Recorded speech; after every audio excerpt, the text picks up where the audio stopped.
มาเด้อมื้อนี้สิพาไปหนึ่งเขาเนาะจ้ามีหน้าอยากกินเขาบ่ายโมงมังม่วงหน่อยเนาะจ้ามังม่วงกะสอก่อนอื่นกะเฮาก็สิไปหนึ่งเขาซะก่อนเนาะจ้าข้าวเหนียวจ้าสิหนึ่งเป็นข้าวเหนียวเนาะค่ะพี่น้องข้าวเหนียวของเฮานี่ก็แช่ไว้เบิดขึ้นแล้วล่ะจ้าตื่นมื้อเช้ามากก็เอาไปหนึ่งกันหนึ่งข้าวของเฮานี่ก็หนึ่งคือคนทั่วไปหนึ่งเลยจ้าเพราะว่าบ่ได้มีสูตรลับหรืออีหยังเนาะค่ะเฮากะไปเทน้ำออกแล้วก็เทเขาใส่หวดจักแล้วก็เทน้ำเปล่าหวดลงไปจัก2-3น้ำแล้วก็พอจะเสด็จน้ำแล้วก็เอามาตั้งใส่หม้อหนึ่งของเฮาเนาะจ้าหวดของเฮานี่ก็สิมีอายุฮอดปีแล้วล่ะจ้าเก่าแห้งแล้วแล้วก็สิขาดแล้วจ้ามันสิเปื่อยแล้วแต่ว่าบ่ค่อยได้ใส่งานมันดอกโดนๆเอามาใส่เทื่อนึงค่ะพี่น้องสีหวดก็สิออกใส่เขาจักหน่อยเป็นสีเหลืองๆเนาะค่ะสีใหม่นี่ล่ะจ้า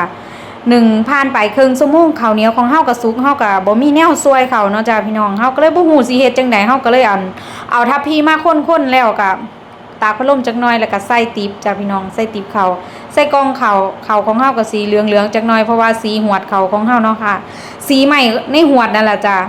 อันนี้สิเป็นบักม่วงเนาะค่ะมีหน้าสั่งมาในต่อค่ะพี่น้องค่ะอยากกินแห้งโลละ69 บาทก็สั่งอยากกินบ่ได้กินโดนแล้วเพราะว่ากินตั้งแต่สมัยยังน้อยๆพุ่นน่ะบัดนี้ใหญ่มาแล้วก็อยากกินคือเก่าค่ะพี่น้องอยากลิ้มรสอรรถรสชีวิตตอนยังน้อยก็เลยสั่งมาเลยจ้าจัดไป2 โลค่ะพี่น้องมาแล้วก็ใส่ตู้เย็นไว้เพราะว่า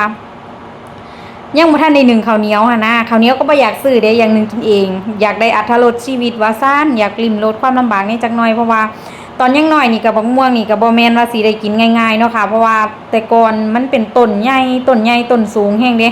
ต้องถามันหล่นฮอดยามฝน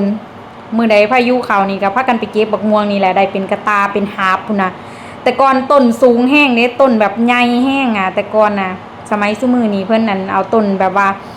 เอามาซ้ำเอามันก็เป็นหน่วยไว้เนาะค่ะพี่น้องสมัยแต่ก่อนนี่บ่เด้อค่ะต้นบักใหญ่เลยแบบ2-3 อุ้มพุ่นน่ะ2-3 คนหอบกระบอกต้นน่ะความใหญ่น่ะบัดนี้มันก็เอาบ่ได้มันสูงเนาะเฮาก็ท่าแบบว่าลมพัดมันก็หล่นเฮาก็เก็บมาแต่ว่าสมัยก่อนหน่วยมันก็สิใหญ่เนาะค่ะพี่น้องหน่วยใหญ่ได้หน่วยใหญ่หน่วยแบบงามเลยแหละแต่ว่าซุมอันสั่งมานี่คือแบบหน่วยน้อยแฮงแบบหน่วยน้อยตะปอตะแปะน่ารักตะมุตะมีหน่วยน้อยๆมันแต่ก่อนก็สิเป็นหน่วยใหญ่ๆตั้งแต่สมัยมีนายังน้อยอ่ะอันนี้ก็สิเป็นของมักมีหน้าเนาะค่ะพี่น้องค่ะมีคนมักคือมีหน้าบ่เนาะแต่ว่ามีหน้านี่มักแห้งค่ะพี่น้องกินยามใดก็ได้แบบมักของมักค่ะพี่น้องค่ะแต่ว่าโดนๆสิได้กินเทื่อนึงเนาะค่ะแบบว่ามันก็แพงแล้วมันก็หาซื้อยากแต่ว่าบักม่วงสุกทั่วไปก็บ่อึดบ่อยากเด้แต่ว่าอยากกินบักม่วงกะสอบักม่วงน้อยบางพื้นที่เพิ่นก็เอิ้นบักม่วงน้อยหรือว่าบักม่วงกะล่อนหรืออีหยังจักอย่างแต่ว่าบ้านมีหน้าเอิ้นว่าบักม่วงกะสอเนาะจ้ะเฮาเอามายัดโบกเขาก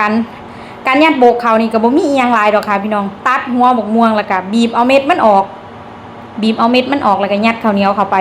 แล้วก็บีบจักหน่อยแล้วก็เนื้อบักม่วงน้ำบักม่วงก็สิซึมเข้าไปในข้าวเหนียวแล้วก็กินซ้ำนั่นค่ะพี่น้องบ่มีหยังหลายแต่ว่าแซ่บคือว่าล่ะคนมันมักแบบก็มักบ่คือกัน